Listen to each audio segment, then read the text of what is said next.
Joining us now with stories trending around the world is Anieze Osakwe.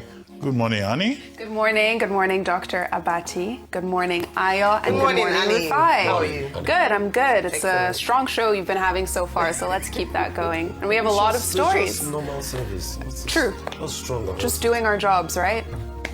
Exactly. So, easy stuff. Good morning to everyone out there. Thank you all for starting your day with us. We begin what's trending with Nigerians reacting to the striking show of culture, diplomacy, and glamour inside the halls of Windsor Castle last night, where King Charles III hosted President Bola Ahmed Tinubu and First Lady Senator Oluremi Tinubu to a state banquet that was both distinctly Nigerian but also unequivocally British.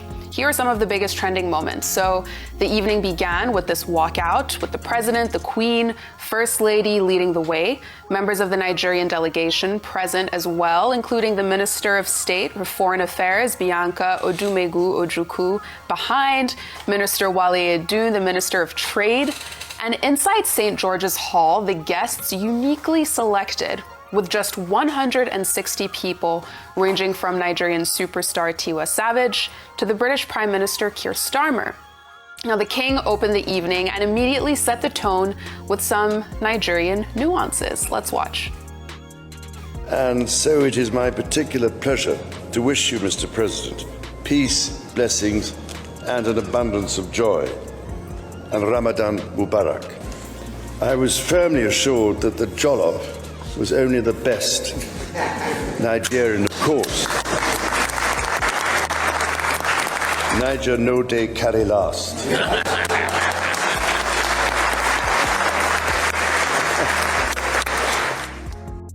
Last clip went extremely viral on social media, but in the midst of these striking scenes, one still has to remember that this is still an official visit, with President Tinubu calling on the UK in his own remarks to strengthen support for Nigeria to address terrorism, because according to him, a stable Nigeria is synonymous with a stable West Africa.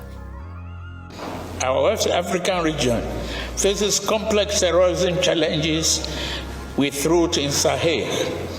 Nigeria comes with an enormous responsibility to help safeguard regional stability.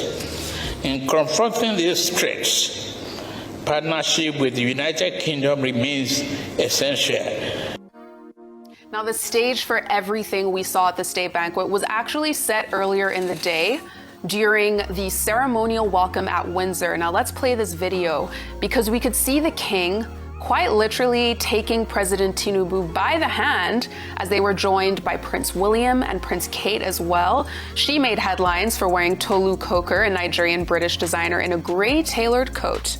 But outside, of course, our Niger brothers and sisters in the diaspora had lined the streets cheering on the delegation, including Senate President Godswill Akpabio.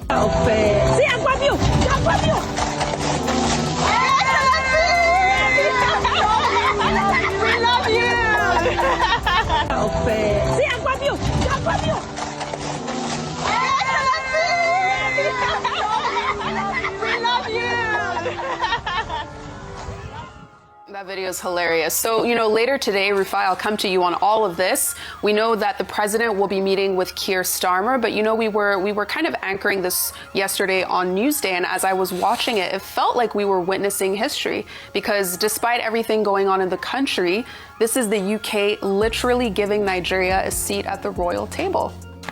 Right? Yes, I mean, the UK has always given Nigeria a seat at the royal table. There was a lot of pomp and pageantry. But how wouldn't they? They've taken way much more than what they are giving us at the seat at the royal table. Just like we had with the colliery mines incident I keep talking about, that the king, anyway, he didn't apologize for the atrocities of the UK, but he said a lot of evil had been done in the past. Because of our inefficiencies in our system, our doctors are there in the UK servicing the NHS.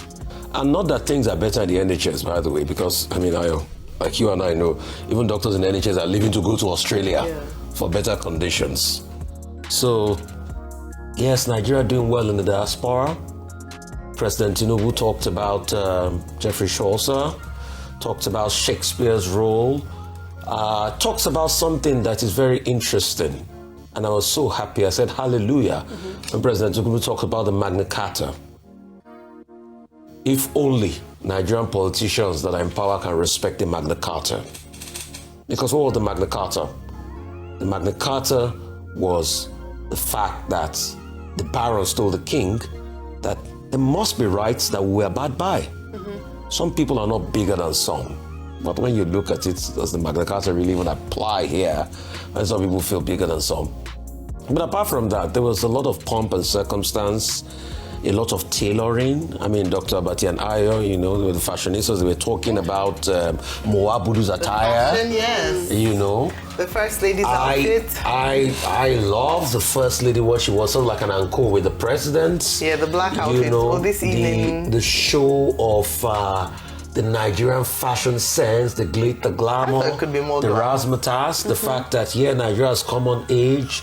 Our own Kemi Badenoch even doubles as the opposition leader in the UK and all of that. But some things that I don't think that were true is when the king talks about the fact that we are coming in as equals. We are not equals. You look at my sister Anatu there with a lovely green, white, green I thought she headgear. stood out fashionably. But we are not equal. Like I said, based on empirical fact, 8.1 billion trade by. Is that the National Security Advisor? Yes. Everyone was there. What is everybody going to do? But even NIA. Everyone was there. See Attorney General of the Federation. Mr. Latif Fagbemi. See my Ekbo Latif. See Muri Okol. He sat right Everyone next to the was king. there. So we packed the whole house. Yes. Go. Yes. But like I was saying, we are not equals. No, with the UK. When the king says that, it's not true. They will say that to placate you. But the relationship has always been skewed. Yeah, we're ahead of us. They are doing about over 3 billion in trade surplus over us. Secondly, any agreement we sign, most of it tilts towards the UK than us. If they are bringing Twining Ovaltine factory over 20 billion, are they not going to repatriate funds?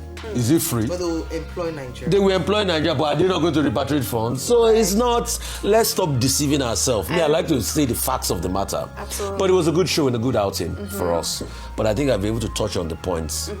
A good show and a good outing, but online, a lot of the conversation had to do with what's going on here in the country. Because in another development, Vice President Kashim Shettima had some very strong words, maybe some of the strongest the public has heard yet from him on Boko Haram, saying they shouldn't even be considered part of the human race. Now, the Vice President made these comments speaking to the media in Borno State just yesterday, where he visited survivors of the bombings that killed 23 people and injured hundreds more. Let's watch.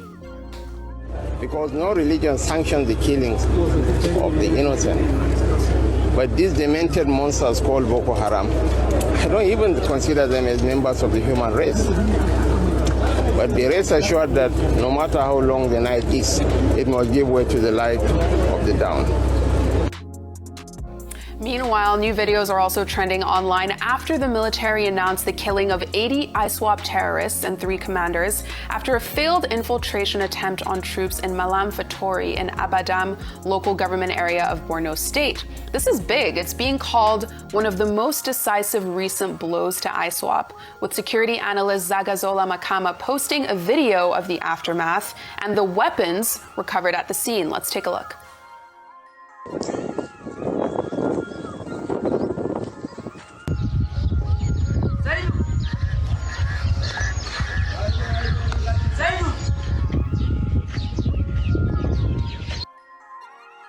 Meanwhile, we also had comments from the Chief of Defense Staff, General Olufemi Oluyede, sparking some mixed reactions online, with the general stating, after a security meeting in Maiduguri yesterday, that residents within communities should take ownership in the fight against terrorism, feeding into this idea that the military or the government essentially can't end the insurgency by themselves without cooperation from regular people. And I'll take a quick tweet before coming to you, Dr. Abati, on this. Queen on X wrote, "Residents should take ownership of the terrorism fight? How? Why? With what? Their hands? Their fists? Spirits? What weapons? What intelligence? Do they have drones and armory? Are they trained to take ownership? Is it their constitutional responsibility to quell terrorism?" terrorists? And Dr. Abati, these are some of the questions that people have when the military is essentially saying you should take ownership in this fight because it's a collective need. What do you think? Okay, very quickly. The Chief of Defense Staff, accompanied by the Chief of Air Staff and other senior military officials, including the commander of Operation Adinkai, they met for about 4 hours. Also met with the members of the community in Maiduguri. And it was there that he came up with this idea of a community-driven approach, which is not different from the non-kinetic approach. You know, they've been talking under this popular phrase, security architecture of kinetic and non-kinetic. The definition of that non-kinetic is that all of us should be involved because these terrorists, they are members of communities, they live in communities, they are known to the people, and the expectation is that ordinary Nigerians will also either provide intelligence, information, tell on these terrorists who live among them and who are known to them. However, the problem with that is the question raised by the tweet that you read, which is that how do these people face up to the terrorists? Oftentimes they come in the night, and then the people also suffer from the question of trust. Even when the people provide information ahead, we have seen so many times when the security agencies don't show up. It is after that they will now say they are investigating and that the perpetrators will be brought to justice and all of that. And that no stone will be left unturned until all the perpetrators are, apprehended. So the people, they come, their attitude is one of fatigue, that even when they cooperate, they don't hear from government. And that's why in some communities, people even pay tax directly to these bandits. But I think their characterization by the Vice President is in order. But the starting point will also be how to check this proliferation of small arms and light ammunitions, which is a problem within the West African sub-region. Unless we address that. Look at the amount of arms and ammunition in the hands of these terrorists. How did they bring them in? Now they are beginning to use drone. And the Chief of Defense Staff is now saying they too are going to adapt and start using technology. So are they going to start using technology because terrorists are using technology? That's like following, doing a catch-up with the terrorists. The state should be ahead and in front and in charge so that, every reaction will not be rhetorical. No one will disagree with the Vice President, however, that these are demented monsters among us, who, he added, should not even be referred to as human beings. He also described what happened in Maiduguri as a tragedy. It is a tragedy that a market is not safe, Monday market. It is a tragedy that a police station can also be attacked. It is a tragedy that a university can also be a target. So what is left? If you can attack police station, you can attack market in the evening and also attack a place of education, which is not supposed to be a place of tragedy. But out of all these stories, you have the example of Operation Adinkai strategically decimating the ranks of the ISWAP or Boko Haram, whoever they may be, who in fact had the effrontery to go towards 68th Battalion. They are no longer afraid of Nigerian security agencies because perhaps they are better armed, because perhaps they are not getting the kind of strategic response that should be deployed. Right. Finally, on the president's story, did you notice something that at a point the king was holding our president's hand? Yes, I got that. Was that out of affection or was it out of an attempt to make sure that nothing went wrong? Having had this, having had what happened in Turkey. No, out of affection. Because on more than 2 occasions, I saw him, holding our president's hand. If you insist that it's affection, we say this is a very good soft power diplomacy in terms of demonstration. Absolutely. No, but if he's helping somebody who has difficulties, there's nothing wrong with that. I don't know why we're so afraid of saying, if he knows that, okay, there might be a potential stumble, let me help my counterpart. So are you saying that our president... There's nothing wrong with either, whether it is diplomatic or... Is that what I've not said it is wrong. Yeah. I just raised it. I'm telling you, it's affection, love. It's just like when How many affections has he shown to visiting heads of state?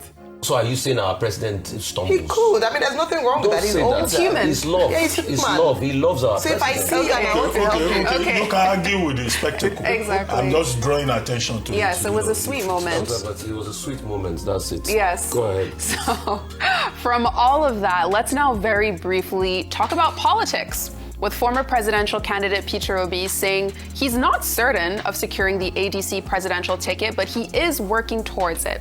Now, Obi made the remarks during an interactive session with members of the Obedient movement in Enugu just yesterday, defiantly saying he's not scared of traveling anywhere in the country. Let's watch. I am not sure. Manda, you have support. I know what's up. Neither am I sure that I have ADC ticket. But I'll tell you one thing I'm sure. I'm fighting for it. It is difficult. It's like somebody who asked me, how am I sure that ADC will give me ticket? Stop. I can't. Most important thing is that when if I go to a place I want to go, you just need to go there. Because you cannot fear in doing the right thing. Yes. Because you know we're doing the right thing. Yes.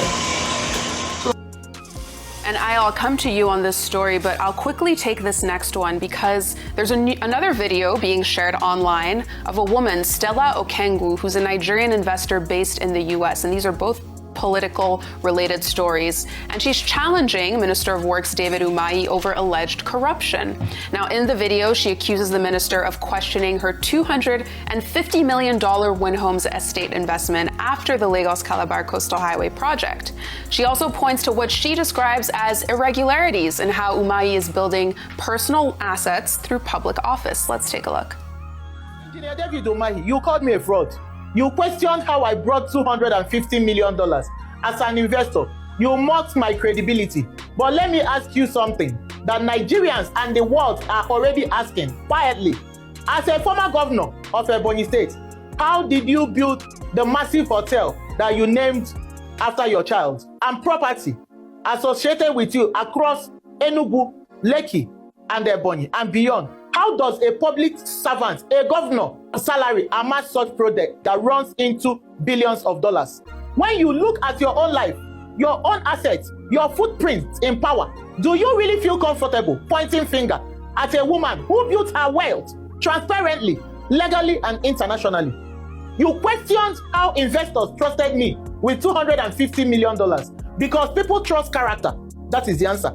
Because people trust structure, because people trust transparency, because people trust who built without stealing. And now you want to be the president of Nigeria. Now, this video adds to the recent controversies involving the minister, including Tracy Ohiri, if you remember. She's since walked back her accusations, but also just yesterday, we heard from Minister Umahi speaking at a separate event in Abuja, saying that all road projects under his watch were scrutinized by anti-corruption agencies, saying the ministry even personally wrote to the EFCC, an Independent Corrupt Practices Commission, to investigate all federal road projects. No, but with due respect, let's complete the story as regards Tracy Ohiri. Okay. After walking back her argument, then she already made the allegations of that she was giving 100 million. After the allegation, then she also came out confirming that she collected something for the minister, and she was crying, begging Nigerians that she just had to collect because the pressure was too much. So she confirmed what she already said about the she didn't state the amount she collected, though, but she confirmed in the narrative of Sowore that she collected over 100 million to be able to make that statement. So there was a money exchange, and she's been crying to beg Nigerians. But me, I think her cry is crocodile tears.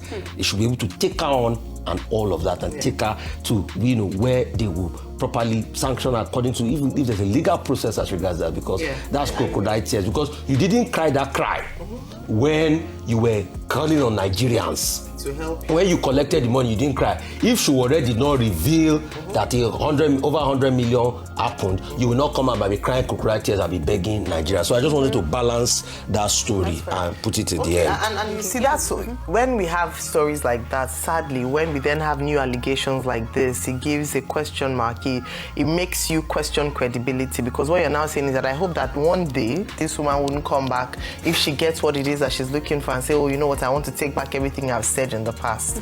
But she's raised some very vital questions, which is not just peculiar to the Minister of Works. It's across all public servants, that you should be able to prove your source of income, and it has to be commensurate to your lifestyle, how much money you've earned. We've just gotten used to seeing people get into office and miraculously 1 year later they are living large, and there's no commensurate. I'm not saying that's the case with Mr. Umahi. I'm just saying that largely it's a call for accountability, it's a call for transparency, it's a call for asset assessment, and not just accept that, okay, this person has just come into office, now has a lot of money. So big questions there. I'm expectant of a response from the office of the Minister of Works. It's not the first time this is happening.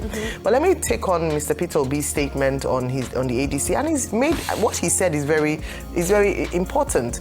Number one is that if the ADC has any fighting chances of being a credible opposition to the APC in the 2027 elections, there needs to be coordination and unity in their party, including irrespective of what the outcome of the primaries is, who emerges as a presidential ticket holder. What we've often asked is that, will the party be able to survive if the candidate of a particular group of supporters, whether it be Atiku, Amechi, or Peter Obi, if they don't clinch that ticket, will they still be willing to work together?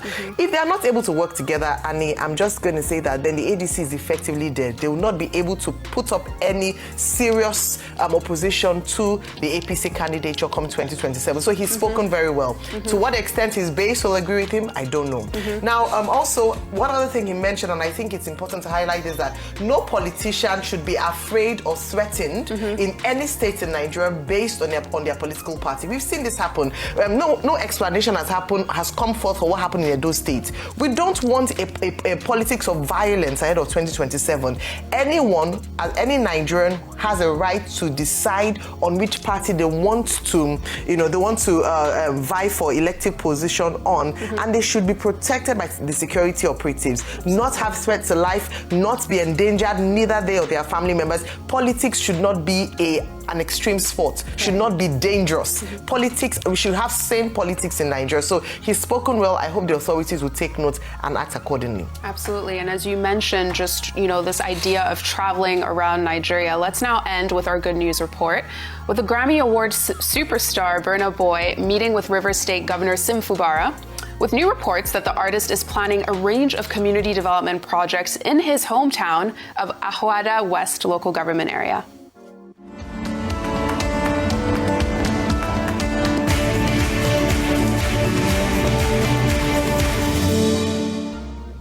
Now, Burna Boy was seen with his father and manager along with the governor, and while the official details of this meeting are still somewhat ambiguous, the content creator and activist Very Dark Man indicated that this meeting was part of Burna Boy's larger plans to build a school and a health facility in the area. It comes after a trending video exposed a school's dire conditions on social media, with Burna Boy deciding to immediately step in. In a meeting with the governor, Burna Boy appealed to the state government to build a road that would enable his projects to take off.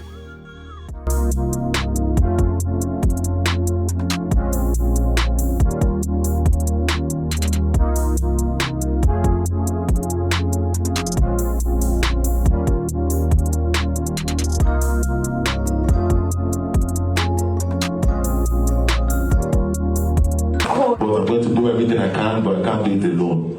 So I'm going to get the support of the NDC.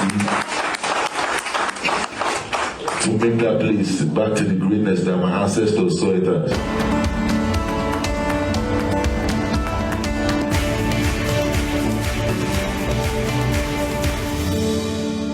Yes, what a great initiative to give back to one's own community. Even though he's a global sensation, we're still seeing that Burna Boy is clearly not forgetting his roots that made him who he is today. And congratulations to him. We'll see where that goes.